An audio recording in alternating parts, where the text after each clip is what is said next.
Yo, welcome back, ladies and gentlemen, to the latest edition of Waz Speaks. Of course, I'm your host, Big Waz, aka Wozni Lambre. Thank you, everybody, for tuning in today. Shouts to my man John Gervais on the ones and threes, keeping the trains running on time as usual. First order of business, man. Count the Dings will be live in Los Angeles May the 3rd. That's a Saturday at Baron Davis's Slick Studios. Me, Black Trey, Amin El Hassan, Baron Davis, Zach Harper, slew of other guests.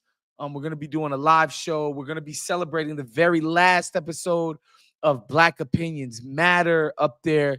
It's going to be a very awesome and celebratory night. So please get your tickets. Go check my freaking social media bio, whether it be Instagram or Twitter. Go check the link on there. We even got tickets as low as 25 beans. So yeah, if you're in the LA area, man, pull up on us, have some fun with us. That's gonna be a great time, a dope time. And also because we are doing a show at the West Hollywood Soho House next Thursday, there will be no Waz Speaks next Thursday. So, schedule your pod listenings accordingly. We will not be recording a Waz Speaks next week due to the live show at the Soho House in West Hollywood next Thursday. All right. That being said, man, another week, the trade wars rage on, but I think finally, finally, we're starting to see some cracks in the facade of the Trump administration, that these fools had any idea what they were doing or getting themselves into, or that there was any rhyme or reason to any of the shit that they were doing. Because if you guys will remember, there was a lot of bluster when this thing first popped off, where they're like, oh no, this isn't a negotiating tactic. Oh no, China's been ripping us off. Oh no, the world's been ripping us off. Yada, yada, yada. And, basically they thought they were going to punch China in the nose, which we've said just made no sense. Again, like, I think Trump seems to think that when he applies a tariff of whatever on a given country, that the country themselves has to come out and pay the money on that individual good, when realistically, the retailers, the wholesalers, the different small businesses, medium-sized businesses, they're they're buying the products from China to get operate their businesses, and they're paying a tax on it, which they can decide to pass on to customers, or scale back on staff, whatever, various ways they could deal with it. But realistically, it's the businesses in America that are paying the tariff from the goods they get from China. Now, how China might get how they might be affected is that these businesses might have to cut back. They might have to whatever. And then so these businesses might start consuming less from China, but China's not paying the tax. It's like the businesses and the American consumer who are paying this, whatever. Whatever. And so finally yesterday, Trump at a press conference signals that he's backing down. All the tough talk, all of the bluster. And Jared, bring that up for me, man, when you get a chance. Okay. Trump says China tariffs will come down substantially, hinting at a potential U-turn. U.S. President Donald Trump has signaled a potential U-turn on his trade war with China amid continued market volatility, saying the high tariffs on Chinese goods will come down substantially, but it won't be zero. Trump's remarks, made at a White House news event Tuesday, appear to mark a rhetorical climb down after weeks of tough posturing and tit for tat retaliations that sent tariffs on China beyond a staggering 145%. Quote, 145% is very high. and it won't be that high, unquote. Trump said in a question and answer session with reporters in the Oval Office, quote, it won't be anywhere near that high. It'll come down substantially, but it won't be zero. Trump made the comments when asked about Treasury Secretary Scott Bessent's remarks earlier in the day that the high tariff rates between the United States and China have effectively embargoed, okay, trade between the economies. Bessent said at a private investment conference, which, by the way, just think about that, bro. Just think about who these freaking people in this administration go give Frank talk to. Okay. They go hang out with Wall Street, the freaking kingmakers and elites, the oligarchs on Wall Street, and be like, look, guys, here's the deal. The American people don't get real talk. Okay. Your 401k doesn't get real talk. Your retirement plan doesn't get real talk. It gets short shrift. Nobody gives a shit about you. But the masters of the universe on Wall Street, yeah, Bessing gonna go have literally is gonna go down there to assuage their panic and their feelings. You no, you get tough talk. You get what did they say? There's going to have to be some like basically like hard times. Like we're gonna have to deal with like a little bit of hard times. I forget the euphemism they use. It's escaping my mind right now. For you guys, before and like, yeah, deal with it. This is part of it. This is you got to deal with the hard times.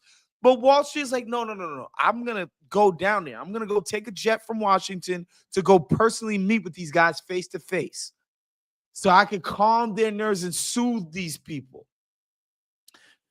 Besson said at a private investment conference hosted by JP Morgan Chase that the trade war with China is unsustainable and he expects the battle to de-escalate in the very near future. A person familiar with the matter confirmed to CNN. So the guy's own Treasury Secretary is like, yeah, this shit we're doing, it's not going to last. It's stupid. We can't do it. We can't maintain this. Makes no sense. Like frank and real talk, while Donald Trump continues his bluster. And you could take that down, Jerv. And again, we said that up here already. None of this made any sense. None of this was going to like actually have some kind of economic benefit to the American worker, the average American family. Um, None of it was coherent. And the idea that we were going to take this tough posture with China, who is the picture of stability, is the picture of reliability to everybody else, while we're making ourselves into a basket case, our government is anyway. China is projecting stability to the rest of the world. And by the way, we can't win this trade war by ourselves. And we said this over and over. Idea being, yeah, we would have needed the help of our allies, our trade partners abroad, to be like, yo, don't fuck with China. Mess with us. Here's what we're going to do for you. Here's how we're going to help you. Here's why it's going to be beneficial to deal with us. Instead, we did the exact opposite of this and levied universal tariffs on everybody. So people who are our boys, like Japan, for instance, you can't come up with a better ally trade partner than Japan. First of all, militarily, strategically, we got a shit ton of bases out there just in case we wanted to rumble with China. Like Japan lets us house a bunch of our military bases over there, right? So strategically, defense-wise, like these guys are indispensable, both Japan and South Korea. Two, they do buy a bunch of our shit. They're consumers of American culture, of American stuff. Like, they love a bunch of American companies. But yet Donald Trump is out here talking about this. I'm not making this up, y'all. This isn't satire. Donald Trump said that Japan is quote unquote part of the ways they're screwing us over. Some of the stuff he mentioned, they don't buy enough American rice. I'm not kidding. Look, I enjoy Carolina Gold as much as the next man. Listen, I, we make decent rice over here, you know. Um, but the idea that these people who have been cultivating, growing, cooking, mastering rice for literally actually thousands of years, that what they need to be doing is importing American rice in a culture that has been rice driven for thousands of years is insane, dog. It's insane. Another thing, Trump is like, oh, they don't like American cars enough. Like, I'm sorry, bruh. The reason why Toyotas and Hondas are popular out here is because they're better. The reason why you see all these Toyotas and Hondas in America is because they're better than Jeep. They're better than Chevy. They're better than Oldsmobile. Does that even exist anymore? People like these cars last forever, and when they need to be repaired, it's cheap as hell. Like, what are we talking about? People literally drive Toyotas till the wheels fall off. Routinely 200,000 miles being put on these damn cars. And you're talking about Japan is screwing us over because people don't want to buy Ram trucks in Japan, bruh. It's the height of lunacy. Absolute bonkers, bro. Complained about, oh, Australia doesn't buy our meat. Mind you, none of these countries want to buy our meat because we inject them with all kinds of chemicals and, antibiotics and all kinds of crazy shit we're putting in our meat, poisoning our own people. People abroad are like, no, thank you. We don't want to feed our people that stuff. Just the entire premise just never made any sense. There was no coherence. And then because all this administration knows is tough talk and bluster, okay, all they know is tough talk and bluster.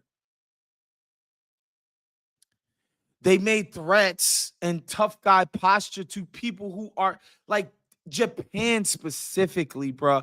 They are the ultimate ally and trade partner, bro. Nobody is more loyal to America than Japan, bro. Down with us. South Korea, same thing. Down with us. And we came out with blanket threats to these folks. And then, of course, Japan and their trade officials like, no, we're not alienating China. Mind you, if you're not East Asian or don't know East Asian people, these are a group of people in a culture who absolutely despise one another. Like they have problems with each other, Japan and China specifically, that span the fucking centuries. Like actual hate, okay? Actual hate. And they're like, no, we're not going to abandon our partnerships with China.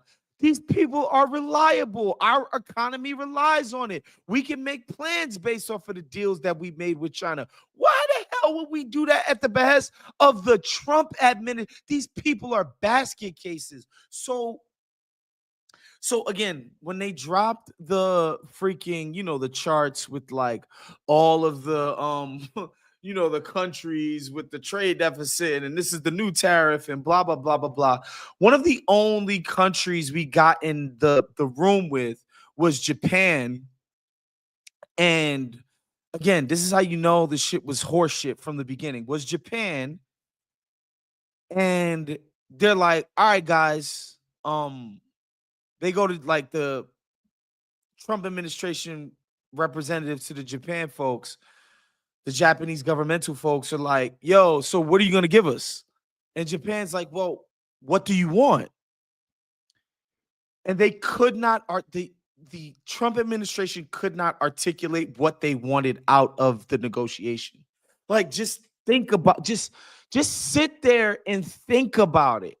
Just think about this for a second.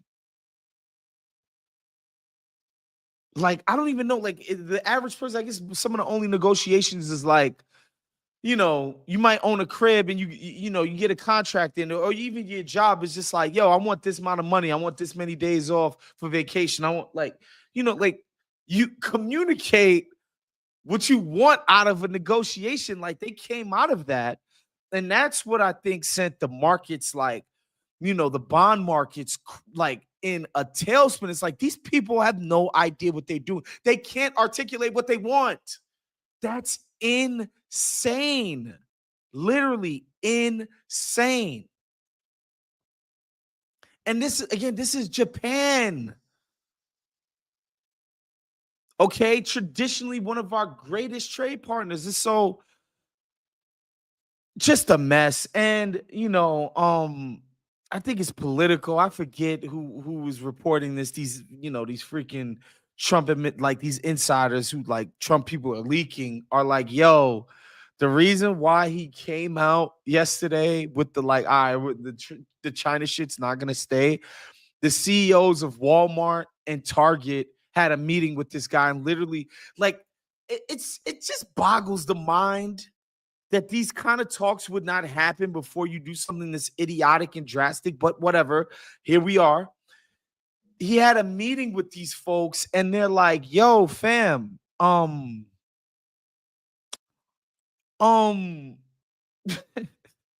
you can't do this. Inventory is going to be demolished. And within 2 to 3 weeks, prices are going to, like, our customers are going to feel it.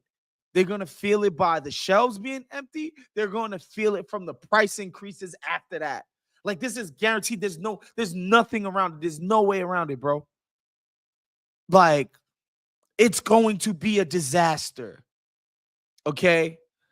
So, yeah, like, basically, it's in the sad part about it is like obviously this guy has seen the light that he has to reverse course.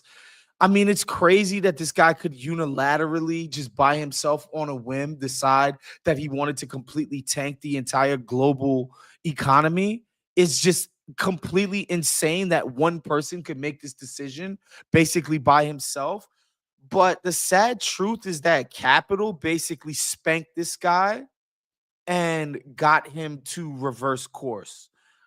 The market fluctuations on the stock market, the bond market, the dollar basically being at its weakest point in like God knows how long. This is all capital organized, basically moving in one accord to express to Donald Trump, you're fucking toast if you think you can continue down this course of action. Now, mind you, this is why I bring it up.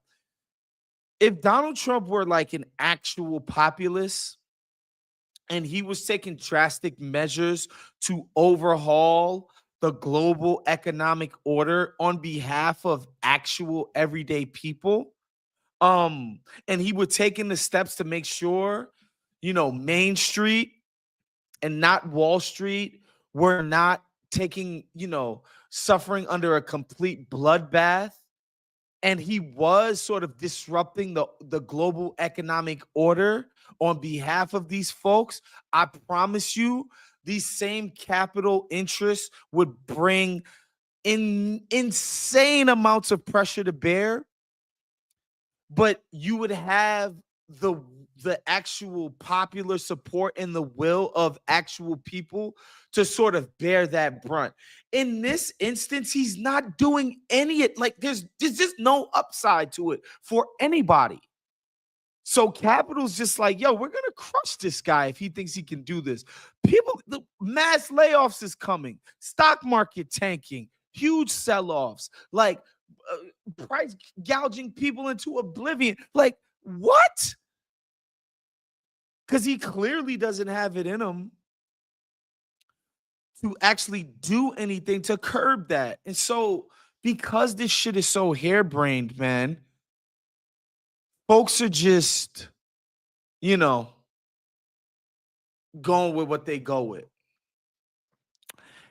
And his approval rating is slowly but surely dipping and tanking. And I don't know how this guy recovers again. The only legislation they're going to pass, mind you, they're going to pass one thing. It's going to be a massive tax cut for the mega rich, also a massive cut to Medicaid. It's going to be deeply unpopular. Freaking Elon Musk is leaving Doge because Tesla's tanking. Boy, that turned. Remember when Elon Musk was the master of the universe? That was only like 2.5, 3 weeks ago. He's gone. He's disappeared himself. He went on his shareholder call and was like, "Yo, I don't bang with tariffs. I told the administration." He's distancing himself publicly from Trump. That's falling apart. Just craziness, man. Just I don't know. I don't know how you how you run a government this way. And we about to be at 100 days. Like, I think the administration absolutely had an idea about where they wanted to aim their weapons at. Obviously, immigrants was one. I think the administrative state, the regulatory state was another one. Higher education, another institute. Like, they had their ideas about what they wanted to do, but they literally had no idea. Like, the immigration thing, we talked about this last week again. They people people have short memories. I don't. I remember when Barry's nickname derisively from a lot of liberals during his administration was the deporter in chief. This guy was deporting people at record intervals, at a record pace, because there was and it was just typical Barry. It was like, we wanted to show goodwill to the right by showing we were serious about immigration, by showing them we'd be willing to deport a bunch of people so that they could meet us halfway. Something stupid and harebrained, whatever. Barry deported a shit ton of people. Okay. Like, Biden deported a bunch of people. Trump could have done a bunch of deportation using the apparatus and the tools that are already legally available. We have a deportation regime here. Like, he could have easily tapped into it. But I think these dudes were just smelling themselves after the election victory in November. And I understand, to a certain extent, I understand. They basically sweep all of the battleground states. They win the popular vote, which the GOP hadn't done in 20 actual years, since 2004, the second Bush win. And they could fool themselves into thinking they had this massive mandate, and their brand of conservatism, populism was ascending, and we could just do anything. And so instead of doing the things they promised, they want to be chest puffing and try to do the most insane version of that thing. So it's not just we want to deport people. We want to send them to gulags. We want to send them to prison concentration camp. Like, bro, like, people, like, we deport people. This country deports people. No, that's not enough. We want to show we're the strongest deporters and do this just grotesque shit where you're sending barbers to a prison for life, bro. Like, insanity. Just so stupid. So it's not enough to be like, you know what, bro? We don't like the deal that we've cut, the federal government has cut with these elite, higher education institutions. We're going to cut your funding, or we're going to do this. No, it's not enough to do that. Yo, you need to hire DEI on behalf of anti-Semitism. Let us pick your curriculum. But like, bro, like, what? Like everything they do is just so ridiculous. It's not just like, oh, we want to, the deportation shit, anti-immigration shit. Okay, it's not the first time we've seen this in America. We want to end birthright citizen. It's just like, just stupidity, just dumb. And I'm sorry, bro.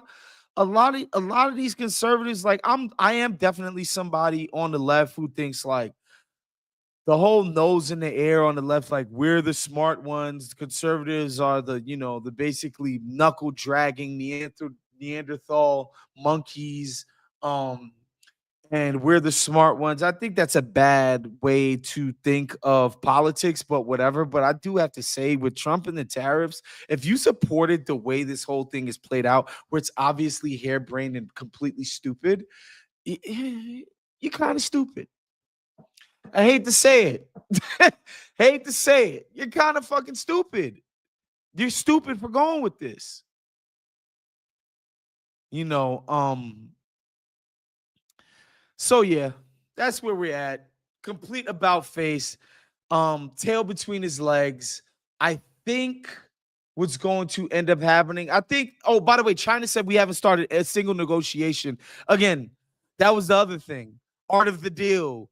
That was the cope that the MAGA folks were going with. Oh, yeah, the tariffs. First, it's like tariffs are awesome, blah, blah, blah. He takes the tariffs off a 90-day moratorium. Art of the deal, blah, blah, blah. Where the deal's at?